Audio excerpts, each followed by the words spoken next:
What's the most dangerous food you've ever eaten? Accidentally ate a poisonous mushroom on vacation when I was 5. I was non-responsive and ended up in the hospital for a couple of days. To clarify, we'd gotten a basket full of mushrooms from some friendly locals for dinner. None of them were poisonous except for the one I ate. Nobody knew it was poisonous until I didn't react to anything later that night when I was already laying in bed. Story 2. Methylsulfonylmethane, or MSM. It's a dietary supplement that some people take to treat joint issues. My father-in-law was taking it and wanted me to try it because it has a very peculiar taste. He gave me a spoon that probably only had 1/8 to 1/4 of a teaspoon of the powder on it. I took it, tasted it, and it was very bitter. I swallowed it. Within a few minutes, my throat began to swell. I had some tightness to my chest and some wheezing, plus some hives a while later. I had started anaphylaxis. Luckily, it didn't proceed too far. That's how I discovered I was allergic to sulfur and or sulfur compounds. It's also what I joke about with my father-in-law. The time he tried to end me for marrying his daughter. Narrator's commentary. As someone with food allergies, drug allergies are so scary to me because there's no way you'll know some of them until you take the drug. Also, this wasn't even your drug, it was just pure chance. Unlucky, OP. Also, I feel like last time I said the word sulfur, people made fun of me in the comments. I have no idea how I'm supposed to say it. I think I'm right. If I'm not, I'm sure you'll let me know. You always do. Story 3. Those round, red, and white striped mints they give out at some restaurants. Choked so bad my dad had to stop the car on our way home and check if I was alright. Then my parents banned me from eating those for a few years. Oh, and a few years ago while I was eating sushi, I accidentally ate a big chunk of wasabi. I didn't see it on my chopsticks. My lips swelled up so much I'm sure the Kardashians would have been jealous. This almost happened again on Saturday. I'm sorry, your lips swelled up? I've had a big chunk of wasabi by accident and it cleared my sinuses and, I don't know, put me in tears, but nothing swelled up. OP, are you allergic? Or maybe I'm just, I don't know, ignorant to wasabi side effects. Story 4. I was once shaken awake by my mother in a panicked state. I was visiting in my hometown and went out to drink a bunch of beers with a friend. When I got to my childhood house, I snuck into the fridge and found a bowl of what I thought was sushi. So I drunkenly sat on the kitchen floor and I ate about maybe a football-sized portion of what I thought was a giant bowl of sushi. For those who recall, it was the giant yellow Blockbuster bowl for popcorn. Biggest bowl in the house. I put the rest of the sushi in the fridge and then passed out on the couch. When my mom was freaking out in the morning, it was because she saw that I had gotten into the marinating uncooked chicken. Yup, I didn't even chew that stuff. I was swallowing pieces of slimy uncooked chicken down my gullet. I think it was marinating in tasty spices. Looking back, God, how drunk do I have to be to make that mistake? Anyway, Mom wanted to take me to the hospital, and I was surprisingly not hungover. I noticed zero ill effects. I like to imagine that OP just drank enough that the alcohol absolutely slaughtered whatever bacteria or whatever was going on in the chicken. I know that's not how it works, really. At least, I don't think it is. But I like to imagine that's how OP got away with this, because I can't imagine any other way. OP must have the strongest gut in the world. Story 5. Chicken sashimi, which is indeed uncooked chicken. Parrotfish sushi, which was found to be able to transmit some brain parasites. I'm told I shouldn't have eaten mole meat for whatever reason. Blowfish. Bees and hornets, and sometimes their nest. Snake liquor. One of those things where someone has some and no one else will drink it, so you can tell they're like, please drink some so I have a story to justify this senseless purchase. Some questionable fermentations, unpasteurized milk, and illegal cheese. Okay, actually, scratch what I said about the last one. This person has the strongest gut in the world. What are you doing eating all this stuff? Some of it is probably prepared delicacy, but man, you are rolling the dice a lot, my friend. Story 6. Probably 10 years ago. Medium rare chicken. Friends and I were in 10th grade. None of us had grilled before. Got some really cheap steaks and some chicken drums to grill in a crappy one-time use aluminum tray grill. The steaks were cheap and thin, so they cooked fast. The outside of the chicken cooked while the inside was completely raw. Me, being impatient, hungry, and stupid, took everything off the grill, cut into the steak and saw all was well. Cut into the chicken and thought, medium rare is fine. That's how I like my steaks anyway. Absolutely destroyed 2 drums. Happy and content, I laid back on the couch in a food coma for an hour or so. I don't remember exactly how long it was. Then out of nowhere, I had the sudden urge to vomit. Ran outside, vomited everywhere and went back inside and passed out again. I couldn't move. Only had enough strength to call my brother to pick me up from my friend's house. He literally had to carry me to the car and back to our house. I don't remember what happened after that. Probably slept until the next day or so. And that is how I probably almost died from being hungry. Story 7. A chicken schnitzel from the Woolies Deli. I don't know if it was me who cooked it wrong or the fact it was sitting on the display in the deli cabinet until the end of the day when the shop was closing, but it gave me such violent gastro/food poisoning I thought I was gonna die. I'd never experienced food poisoning before. My family was gone on holiday while I was home alone, and I couldn't eat, I couldn't stand, and could barely drink. I didn't have any appetite, and when I forced myself to eat to survive, I would vomit or crap it out immediately afterwards. I've never crapped myself before, and I've never experienced crap that was clear and watery because water was the only thing entering my body. Realistically, I should have probably gone to the hospital, but I've never been before, and I didn't want to put stress on them because they get so busy. Now that that's all over, I'll always appreciate being able to eat food and have it stay inside of me. And also never buy chicken schnitzel from the deli in the supermarket ever again. Story 8. Went on a study abroad to India. Our group went to a reception dinner at a local school, where the cooks had made a special northern delicacy for us. It was a delicious goat curry, and as I'm happily munching away, wiping my eyes every few minutes, because it's super spicy of course, I crunch into something. My throat immediately closed up, and I'm fairly certain my face turned purple. It felt like I'd been doused in napalm, and also an elephant sat on me. A friend sitting next to me is looking at me like, "Dude, are you okay? What do we do?" And I'm just there trying to figure out how to breathe again. I don't want to offend anyone by spitting it out, so I just swallow it and immediately regret every decision that had brought me to that moment. I managed to get a hold of the bowl of fresh mango they'd been passing around and just shoved a piece in my mouth and prayed. Then I look around me and see that even the local folks are pulling these ugly little peppers out of their mouths without biting into them, just setting them to the side. Turns out it was a ghost pepper curry, and I, an asthmatic, chomped right into one without realizing it was there. It was so frickin' spicy it triggered an immediate asthma attack, and I was so anxious and socially awkward I just powered through it by sucking on a piece of mango until the tears had stopped. At least enough for me to excuse myself and go to my bag and get my inhaler. So yeah, asthmatics beware, locally grown Indian ghost peppers will get ya. Story 9. A pound of rotten bacon. Backstory. I was broke as hell, could barely afford liquor, much less food. Somehow I had money to buy a pound of bacon, a treat I hadn't had in a while. I got called into work, and then had a whole series of things pop up preventing me from coming back home. I get back and find that bacon, decide to cook some, and as soon as I open it up, I see it's green and smells horrible. Well hell, I'm not gonna let that stop me. I cook it and it actually smells like bacon. And death. I take a bite and gag on the smell, but there is still some underlying bacon taste there. I soldier on, and for some reason continued until I had eaten the whole pound. Oddly, I suffered no ill effects. I think my youth, pre-existing chronic diarrhea, and the soul-crushing volumes of antibacterial clear liquids I consumed probably helped prevent anything toxic besides me from surviving the event. OP, I feel like I shouldn't have to remind you. Things like it smelling horrible, it tasting bad, it being green, these are all signs that nature has given us to not consume something. You stared those directly in the face and said, "Who needs you, Mother Nature? I'm stronger than you could ever imagine." And damn it, OP, you were right. I don't know how, but you survived. Story 10. Durian. I was in China and people kept telling me how durian smells bad but tastes great. So there was a store that specializes in durian desserts. At lunchtime, I bought a fresh cup and took it back to work, to the teacher's lounge, where all my fellow teachers who were Chinese had been telling me how wonderful it was. When I walked inside, the girls looked at me strangely. "What is that smell?" one asked. "Durian." Suddenly one of the girls made a gagging noise and rushed outside. The staff room was small but had 5 teachers in it. Well, it was time. I sat down and took a mouthful. God damn, it was rotten. I manfully took another. It didn't get any better and the smell was getting worse. And now the smell was in my mouth, too. I ran outside and threw the cup in a garbage bin, then went to the toilet and washed my mouth out with water, then went back to the shops and bought a Coke to try to get the taste and smell out of my mouth.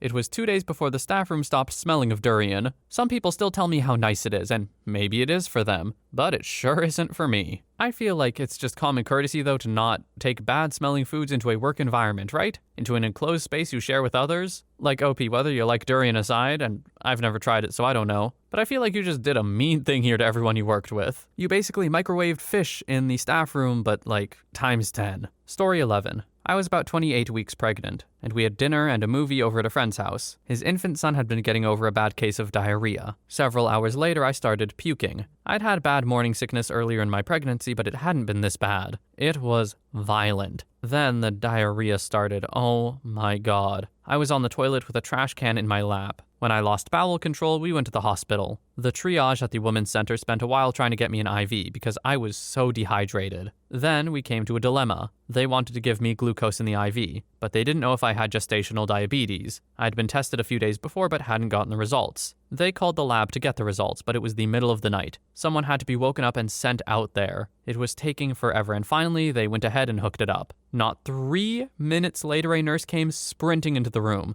They'd just gotten the results. I was diabetic, and they'd just given me a crap ton of glucose, which sent my blood sugar soaring. They went ahead and admitted me, having to deal with the food poisoning and stabilizing the diabetes and making sure my son was okay. Crappiest part was them trying to give me an oral anti-vomiting drug, but I couldn't keep it down. So I got a shot, warning me it would hurt like hell. It felt like they'd injected acid. Meanwhile, my husband and the friend at whose house we'd eaten both started puking and blowing up the toilet. They didn't get as bad as me, but it was a near thing. The best guess was we'd all had E. coli. We healed up okay, but a few weeks later, they found out my son now had intrauterine growth restriction. Likely the E. coli damaged my placenta. I ended up hospitalized for the last month and a half of my pregnancy with daily ultrasounds. My son ended up breech and couldn't be turned, and they didn't know how long my placenta would hold out, so I had a C-section at 37 weeks. He was 6 pounds and, thank God, no breathing problems. His blood sugar crashed, and he ended up with a glucose drip in the head for a few days, and narrowly escaped an ICU stay. He's 9 now and significantly smaller and slighter than other kids his age. He's absolutely brilliant, and he also has ADHD and high-functioning autism. We don't think the IUGR caused the autism, he likely got that from me, but ADHD seems to occur more in IUGR kids. I know this is so far from the point of the story, but an oral anti-vomiting drug just seems like a bad choice. If you're vomiting, you're clearly gonna vomit up the drug. Look, I'm no medicine guy, but it just sounds weird. Story 12. Undercooked dry kidney beans. You need to cook a toxin out of them before you eat them, usually by boiling them for 15 to 20 minutes. I was just tossing them into a slow cooker when I was making chili. Luck was on my side,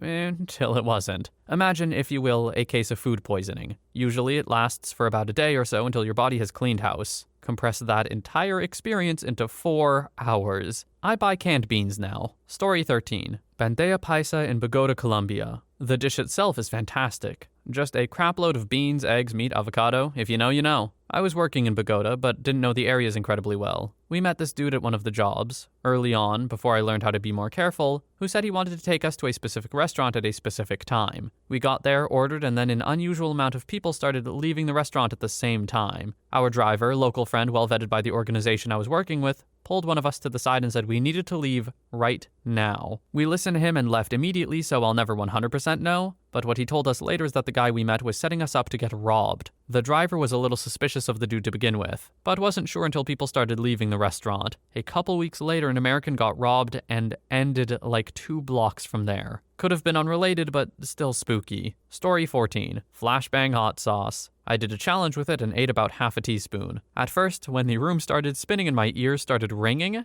I knew I was in trouble. When the double vision started, my fight or flight kicked in like an actual grizzly bear was in the room. I blacked out at one point and came to in the washroom trying to throw up the lava boiling my insides. It was pretty much Homer Simpson's chili experience, but in real life. Story 15. Okay, so flashback to about 2017. I was on a camping trip, and some friends I had gone with, around 10 or so, organized a little party, and someone made these meatballs. I had not eaten anything before this, so I was hungry. A friend of mine warned me they were not to be messed with, but I did not understand the gravity of the situation. I ate half of a meatball and instantly, my entire mouth was engulfed in pure pain. It turns out the entire pot of meatballs had been marinated in Dave's insanity sauce for multiple hours. No one had any water. Story 16. Well, drank, rather. We were touring across the Balkan countries and decided we were thirsty. We saw a cute little chapel with a water tap outside, so we filled our jerry cans with it and went on our merry way. Then we suddenly felt very sick. So we looked at the water and it was all flaky even though it tasted normal. The chapel was adjacent to a graveyard, and I don't know where the water came from, but it wasn't clean. Luckily, a nearby restaurant was nice enough to let us puke our brains out at their toilet and even gave us free soup. I do feel bad for whoever had to clean up though. Don't drink flaky graveyard water, kids. Story 17. Shrimp.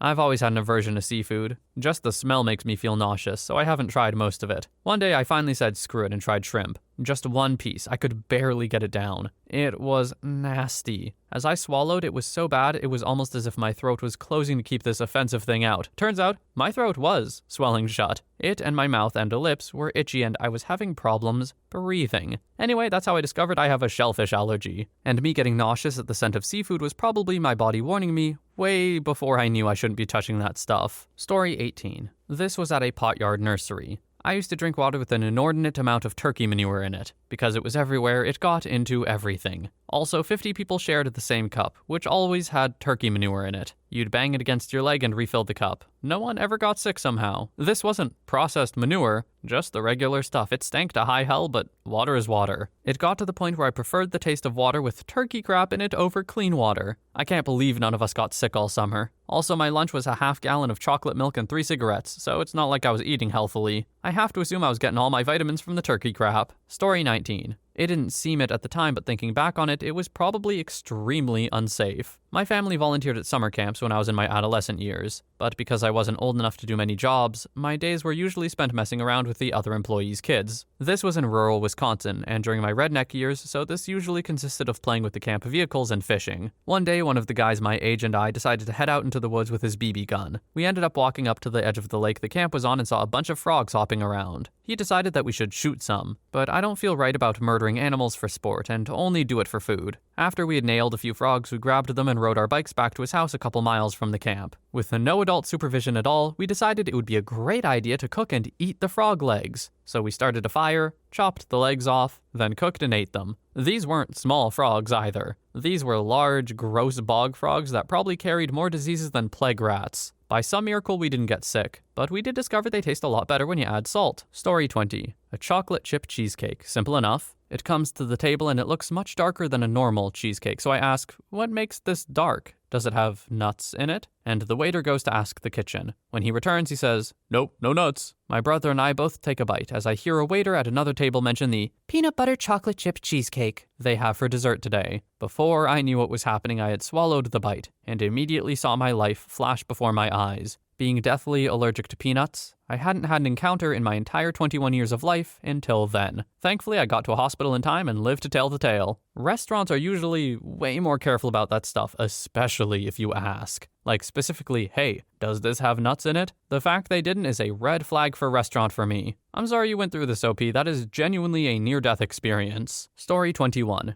Ingesting weed specifically. I was living with a bunch of roommates, and I was the only one home, so I decided to clean the fridge. There was a bag of cookies, and I took them out to smell/nibble one to see if they were still good. I took a nibble, smaller than a dime. Keep in mind, I'm not a small person. About 5 minutes later, I viscerally heard a pop in my ears, and suddenly could feel and hear my heart beating in my head, and I got so dizzy that I immediately fell over onto the floor. I vomited about 5 minutes later and called my boyfriend's mom, a nurse. She hurried over because she said she couldn't understand anything I was saying. I was slurring so badly. She drove me to the ER and they took my vitals and had to give me 2 morphine shots to slow my heart down. This all happened within 20 minutes of a minute nibble of a weed cookie, I later found out. And doc said I would have gone into cardiac arrest without the morphine. I can smoke, but I'm very sensitive to it with no adverse effect. But I can't under any circumstances eat weed products. Story 22.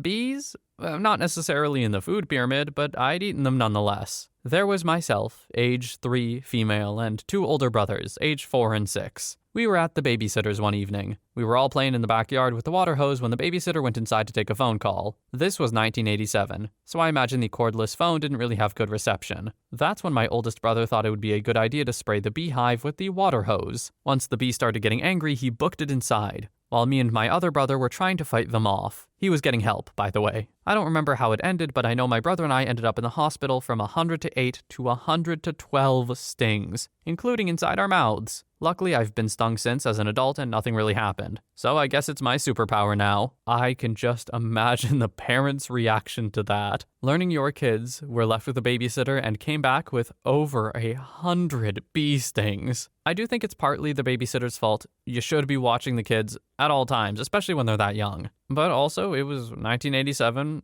There was a phone call that could have been really important. So it's hard to really fault the babysitter, I guess. Still, I would not blame the parents for being super angry about that. Story 23. I recently had 2 chicken soup at a restaurant after running for 3 miles. Turns out it was yesterday's soup. And later that night, I started having a burning sensation. After some time, it became worse. I took some over-the-counter medicines, but it started getting worse and worse. After an hour, I started having extreme intestine pain. It was like someone was shooting a bullet inside of me. I didn't pee for 2 days as I wasn't able to retain any water. All the water I drank came out of stool. I went to the bathroom around 30 to 40 times in the same night. I was so tired that at once I felt like I should sleep in the bathroom because I won't be able to come back. At 7 o'clock in the morning, it became normal, and the frequency of the shooting bullet pain was less. So I was finally able to get some sleep after being awake throughout the night. Also vomited twice, and only the chicken soup came out. Stopped eating street food from that time on. Story 24. A medium rare burger. I'd had many pink burgers off my dad's grill in the past, so I wasn't worried at all about this one that was just slightly pinker than usual. Had weird sharp stomach cramps, like I was being stabbed in 2 places at once very briefly, for about 5 days. Ignored those pains, as they weren't super inconvenient and were gone as soon as they started up. Realized that Saturday while hanging with my friends, I was really not feeling well. Drove home and felt so weak. I could barely keep my hands on the wheel. Took my temperature when I got home and realized I had a 101.8 fever and climbing. Was sicker than I'd ever been for the next week of horrible, agonizing stomach cramping and what felt like a blockage. Couldn't poop, puke, or eat. Doc thought I had appendicitis. Once that was ruled out, they made me get a colonoscopy. My symptoms didn't subside until I did the colonoscopy prep and crapped my entire skeleton. Felt pretty decent going into the colonoscopy. Whatever it was wiped the hell out of my bowels by that prep.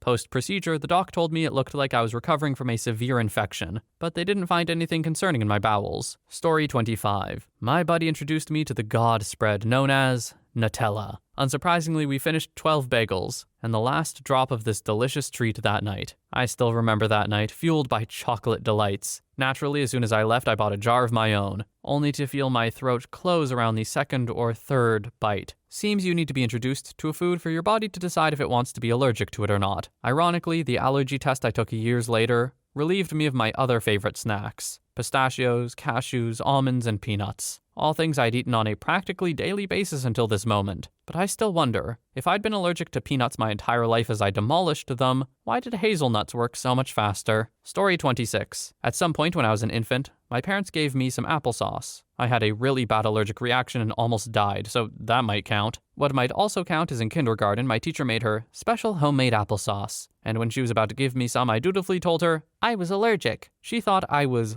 lying? That I just wanted her to feel bad, and I would be sent to the principal's office if I didn't eat it. Now, at this point, I wasn't on a first-name basis with my principal due to frequent meetings, so I was terrified and I ate it, only to discover that I was apparently no longer allergic. This was in the mid-90s, and my parents were furious. But the school basically said, "Oh, nothing bad happened, so why do you care? We aren't going to reprimand her over it." Today, of course, would be a much different story. Well, this is incredibly lucky. I'm assuming that OP means they were allergic to apples themselves. Because applesauce sometimes isn't just applesauce and you can react to other stuff. But that aside, for a teacher to disregard a student's allergies is disgustingly negligent. As an allergy kid myself, OP, you got wronged real bad. Story 27. Not my proudest moment, but a few years back I made a habit of getting myself a massive kebab every Friday night once I left the pub. Big enough for me to have some for breakfast the next day too. One morning I woke up feeling especially hungry and noticed the kebab box on the windowsill next to my bed. So I reached over and devoured everything from inside of it. Fast forward about an hour and I can feel my guts churning. So I head down to the kitchen to get some water, and as I walk through the door I see a kebab sat on the table, the grease still visible. It took me a few seconds to realize what had happened, and then I started retching uncontrollably. I then spent the rest of the day with week-old kebab that had been sat around in the sun, forcing its way out of my body. Definitely one of the most traumatizing moments of my life thus far. Now, if I know kebabs, most of the time they have meat involved, I believe, and as such they should probably be in the fridge. OP, just a thought. Having meat out for any extended period of time is risky. A week in the sun? I'm surprised you're still around to tell the tale. With that one though, that is all the stories we have for today. There were some truly harrowing tales today. Gotta be careful with what you put in your bodies, people. And also just more confirmation that allergies, they're messed up. They don't make any damn sense. Anyway, thank you so much for watching. I hope you have a wonderful day or night wherever you are, and I will see you in the next one.